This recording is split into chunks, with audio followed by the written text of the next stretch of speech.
Hey guys, Professor Bill, Comic Book University. As you could tell, this is a Punisher final trailer review. Just saw it a little while ago. Only watched it once. It wasn't particularly exciting enough to make me want to watch it again. Make no mistake, though, it doesn't mean I'm not going to be watching the heck out of this Netflix series. Doesn't mean I won't be binge watching. Doesn't mean that I won't be doing every single episode as a 5-minute review afterwards. Probably a little bit extra for the first and definitely a lot longer for the last. Yeah, I don't know how I'm gonna sleep. I don't know how I'm sleeping now. So anyway, yeah, I'm gonna be binge watching the heck out of this. This looks like it's gonna be really good, but at the same time, it's kind of bittersweet because the show should have already been out by now, right? So the way I look at this is this Saturday. First off, this Saturday I will be putting up. I usually don't like to spoil these too much in advance, but I will be putting up a Punisher Explained in a minute. Just because, yay, I'm really excited to be watching this. I watched this knowing that I need to just watch it. What's up, dude? But at the same time, it's one of those kind of situations where I don't want there to be any more spoilers whatsoever. And since this trailer wasn't actually supposed to exist because they were supposed to put the show up already. Again, the reason why they didn't put the show up already is simply because the ridiculous, horrible tragedy over in Las Vegas, Netflix, Marvel, all that, they kind of thought it would be very insensitive to just put up the Punisher like the following week, and they would have been correct. They would have been very correct. Actually, I think it would have been 2 weeks later. Either way, yeah. So legitimately very cool that they did that. Nonetheless, so Punisher Explained coming up. And what was I going to say about the show? I'm exhausted, guys. I'm sorry. Yeah, I'm just going to have to end this. I can't even think straight. I know I was watching this and it does look good. Good movie on their part. Good move on their part. Yeah, I agree. Dude abides. Franken Castle see, this is what I get for just being exhausted and trying to do this. Anyway, guys, sorry. It looks good. Oh, that's what I was going to say, is Karen Page. Karen Page is going to be in this. The one thing that they could do in this that would make me really happy is I don't actually want to see Wilson Fisk. Oh, suddenly everything's opening up to me again. I don't want to see Wilson Fisk in this. Not that I don't love seeing Vincent D'Onofrio doing this, but I very specifically want to see what is the dark past of Karen Page in this from the Daredevil episodes. In the very first season of Daredevil, and towards the very end, when she killed Wesley, that was a pretty big deal. And she says, you think this is the first time I've ever shot somebody, or something to that effect. The first time I've ever fired a gun. I think she says the first time I've ever killed somebody. And yeah, I would like to see what that comes, because she's going to be in this, and she's obviously going to be a voice of reason and clarity. If they hook up, like for a tryst or something like that, fine. It's not going to bother me at all. I won't be upset to see something like that. What would bother me is if he goes out of character and actually decides to have a relationship with her. That would actually bug me. If he just says, you look like my ex or something like that, which I don't think she does. Looking at the sight of her in the second trailer, I don't think that she looks like his ex at all. But maybe reminds me of her spirit, whatever, that would be fine. That would be perfectly fine. But something else that I'm noticing about this trailer, well, I'm awake now, is that it looks like this series is going to be in 2 parts, so to speak. Much like the Highlander always did. I always loved the format that the Highlander did. I don't know if anybody else ever did it beforehand, but I've never seen anybody do it like the original Highlander movie, where you have the present and then you have the past, and they always seem to segue into each other perfectly. It looks like we're going to see a lot of his past, but it's also going to be a lot of current stuff also, so therefore the consequences of his past. It looks good. The actual history of the Punisher is that he's a Vietnam vet. Obviously, it's going to be very hard without making him mystical for him to exist in the current continuity while having been a Vietnam vet. I mean, like, do you realize how old he'd have to be? He'd have to be really old. What do you call it? I do know, like, he wound up becoming a captain before he wound up leaving. He did. it's hard to wrap my head around this. Marvel explains that you can only do 2 tours of Nam, and then you're done. I think that you'd have to, but I don't think that's true because I've known several Nam vets, and while most of them have only done 2, I did know one guy who eventually became a doc. We always called him Doc. He eventually became the medic, the field medic, but he was an infantry soldier for 3 tours of Nam, which is interesting. Maybe it's because he had more than one term while he was in there. Like, he did 4 years and then another 4 years. And inside of those 4 years, you could do 2 tours. Maybe that's what it is because he was in for so long. He was literally just trying to do his 20 and retire. Or maybe he was actually on 22 by then. I don't know, but yeah, he was very valued, so they weren't going to let him go anywhere if he didn't want to go. They were going to let him stay as long as he wanted to, pretty much. Anyway, Vietnam or Gulf War. Well, no, in the actual Marvel continuity, it was Vietnam War. In the here, it's going to be the Gulf War, which is fine, which is perfectly fine. I wouldn't have even minded if they were. I've said this twice before. This is going to be my 3rd time saying it. I think it would have been nice to add in Sarajevo also, Serbia, specifically. I think that would have been great. The crisis that happened with the Bosnians and the Bosnian Serbs. I think that was a really horrific time. Literally, like the only other time in history besides World War II where there were concentration camps. I think that would have really been one of those things that threw him over the edge, but and actually wanting punishment for people. But this was, but just having him in Vietnam, I think that could be enough. They always hype it up to be more than it actually was. That's not to take away anything from what the original Gulf War was, but it was also won in, what was it, like 16 hours? So there were a lot of ops afterwards. I know. But whatever. In the Marvel continuity, they still keep it at Vietnam. And the reason why they're able to do that, I don't go into the explanation too much in my Explained in a Minute coming up this Saturday. But I think a lot of us know the whole Franken Castle thing that happened. After the Dark Reign, Norman Osborn sent Daken, the son of Wolverine, after the Punisher. Punisher kicked a lot of butt, but there was a lot more than just Daken coming after him. And eventually Daken was able to slice him up enough that Frank wound up bleeding out and he died. And I mean, his hand-to-hand against, and that's something I really want to see in this, his hand-to-hand combat expertise is on par with Captain America's. Yes, Captain America's reflexes are faster and he has more knowledge of multiple martial arts and he's mastered them better than Frank, but the raw grit that Frank uses in his fighting puts him on par with him in several regards. Now, Frank isn't a superhero, or he isn't an enhanced hero like some of these other guys are. So although I think that he's grittier and he could, if under normal circumstances, he would be able to beat Daredevil, the fact is that Daredevil would beat him in a fight, mainly because he's also got that radar sense. I know Daredevil is just a regular human being, but he does have that enhanced radar sense. And the idea of knowing when a punch is coming, whether you could see it with your eyes or not, really puts you over the top. So there is no chance of him being surprised unless his brain is literally just rattled, or somebody's banging on something solid and causing a reverb, an echo. But without that radar sense, even if Daredevil could see clearly and never lost his sight ever and became a professional boxer like he wanted to and learned all that other stuff, Frank would absolutely decimate Daredevil. Hands down, he would rip him apart. I would like to see him in a fight against Karnak.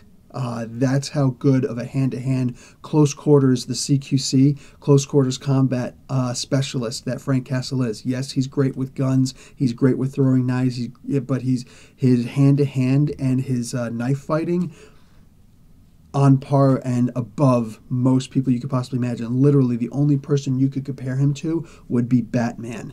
Somebody who is not enhanced, but puts his body through every possible trial and tribulation possible. He refuses to take drugs, any kind of pain nullifier, anything like that, because it's not worth it to him to lose or to take more sleep than he needs, or to be off of his game and to not be able to train the way that he needs to, because when he can, he eats a well-balanced meal. Like, he is taking care of his body is priority number 2.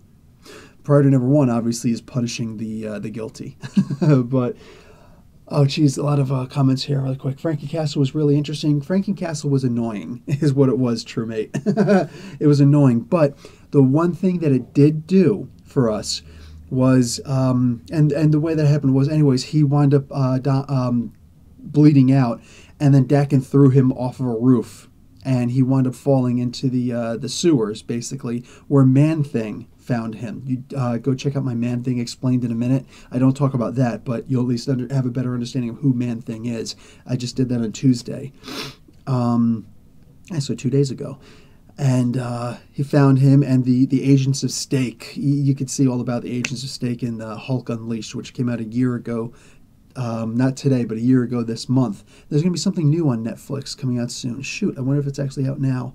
A new thing with like Dracula and all that. But anyway, yeah, they stitched him up and they made him a Frankenstein's monster, basically. So he was Franken Castle. And it was a really dumb storyline. Yes, it absolutely was. But the good thing that came out of it was that they kept on trying to make him the chosen of certain things and gave him this whole angelic purpose. You know, like they made him an angel at one point, but because the angels realized, oops, we were actually supposed to spare your kids or something like that, you know, or your wife and your kids or something like that. Oops, we weren't paying attention at the time. And so he's like, what? How dare you? Like, there was that was interesting. And eventually he was brought back to life, and he was made younger again, around 30, 35 years old. So you figure around like peak human, about 32, 33 years old. So that's what Frank's age is now. So he gets to keep all that Vietnam experience that he had over in there. Anyway, so yeah, there's just all the experience and all the training that he's had up until now. And if you think that this is really out of touch, like this is the one mystical thing that's really ever happened to Frank in proper continuity and maintained. Like he became the Sorcerer Supreme for a little while, and that was interesting. He turned the Hulk from Hulk into Banner and then turned him to dust. Like things like that. That was in Battle World back when the Secret War was happening. But more specifically, like there's very few mystical things that have ever actually happened to Frank compared to things that have happened to Batman. Just being hit by the Omega Sanction and going back in time and living all those lives and coming back. Just that alone far surpasses anything that Frank has had to deal with. But there have been lots of other mystical things that have happened to Batman before. So, Yellow Lantern ring, anyone? So, yeah, a lot of things like that. But Frank has that one major thing did happen, so that Frank is, in the comics at least, he is a younger man. He is 32 or so years old, and he is still that combat vet from Vietnam. So that's how that works in the comics. Anything else has to deal with the sliding time scale, where it's like, okay, he's a Vietnam vet, but don't worry about what time it is now. So, like even Ben Grimm originally was a World War II pilot. They updated that to a Desert Storm pilot several years ago because, Ben Grimm can't be that old. We can't make him that old, so we'll just shorten the amount of time that all this crazy stuff has happened to him. They do things like that once in a while. Let me read off a couple more comments real quick. Dude abides. Yeah, he was. Raven. Hey, what's up, Raven? Frank was based on Dom Pendleton's Mac Bolan, the Executioner. Yes, he absolutely was. And I mean, like, almost word for word. If you guys ever get a chance to read those books, I got to read the first one. It was really good. Actually, I think that there was a few things based on that. Remo Williams' The Adventure Begins, one of my favorite movies, one of my favorite guilty pleasure movies. I believe that was based on that also, but loosely. The Punisher is heavily based on that. I mean, you read that first book and you're like, okay, so this is Frank Castle, right? Yeah, it's like that. And Pendleton actually was interviewed about that before, and he did say, yes, I've noticed the similarities, yes, I know, and yeah, I probably could have made a lot of money off it, but I literally look at it as, whatever, I've learned to just let it go. What do you call it? That actually sounds a lot like Richard Cumley. He's the creator for Captain Canuck. You can go and check out my interview with Richard Cumley. Wasn't the best interview because I just had all sorts of technical issues, but I tried to clean it up as best I could. Anyway, his situation where John Byrne actually 3 years after the creation wound up copying the design for Captain Canuck and using it for the Guardian in Alpha Flight. That was that was bold. And you look at it and you listen to the story that he tells, and yeah, it's one of those things where it's like, okay, clearly, like there's plenty of proof there. You can actually research all of these things, times, dates, events, all that stuff, and yeah, it makes sense. So Richard Cumley's had to actually come to grips with that. Go figure. But yeah, it does remind me of that. Good one, Raven. True, mate. The Punisher isn't the best fighter, but makes up for it by using whatever he can from supervillain tech to just being good old-fashioned guns coupled with pure force of will. Exactly. This is what I'm saying. He's not going to beat up somebody like Daredevil. You know what I'm saying? But he, in my opinion, if Daredevil wasn't an enhanced human, meaning like he couldn't see a punch coming, a kick coming, an attack coming, he couldn't tell when it was going to come before it was ready to come because the heartbeat, fluctuated. There was a shift in the pulse. You know what I'm saying? If he couldn't tell things like that, I think that Frank Castle would wipe the floor with Daredevil. Like Matt Murdock wouldn't stand a chance against Punisher. So yeah. What do we got? TrueMate also says Frank Castle as an angel just doesn't sit well in my mind. Yeah, exactly. Well, at the same time, they're also going by the Christian mentality that how many people can really abide with the idea that what's his face, Satan, Lucifer was a fallen angel, right? Would have been the exact same kind of thing. So, well, not the exact same kind of thing. Anyway, perpendicular. What did I do? Did I say something wrong? Perpendicular is... Raven, I have all of them. Cool. He's got all of the issues. Yeah, Punisher is one hell of a character. Anyway, this was a good, I think, a good talk about who Punisher is in the comics before we actually get to the Netflix series. And again, this Saturday, look for Punisher Explained in a Minute, and I will have a story to go with it. Of course, I always do a spotlight on story for the character I do on Saturdays. So there's an Archangel of Magic. Yes, yeah, actually, I don't like that they necessarily do that, but it does make sense. In fact, okay, I've read almost every religious text that there is. In the Quran, there's actually something. Okay, I know this. There are two angels who came to the people during the time of Solomon, and they presented magic like with a K, magic as we know it today, to the people, but say, you can do this, but know that this is only a test. And I know the names of these angels, too. I know the name of those angels. What the heck are their names? Not Yajuj and Majuj are Gog and Magog. What are these guys again? Matt and Manat? Crap, I can't remember their names. I know their names, and if they're said to me again, I'll be like, yes, that's it. They're on the tip of my tongue. I'll probably push cancel or, end on this, and we're done. s.h.i.e.l.d. Yes, in the comics. s.h.i.e.l.d. Good one, Raven. Nice, dude, nice.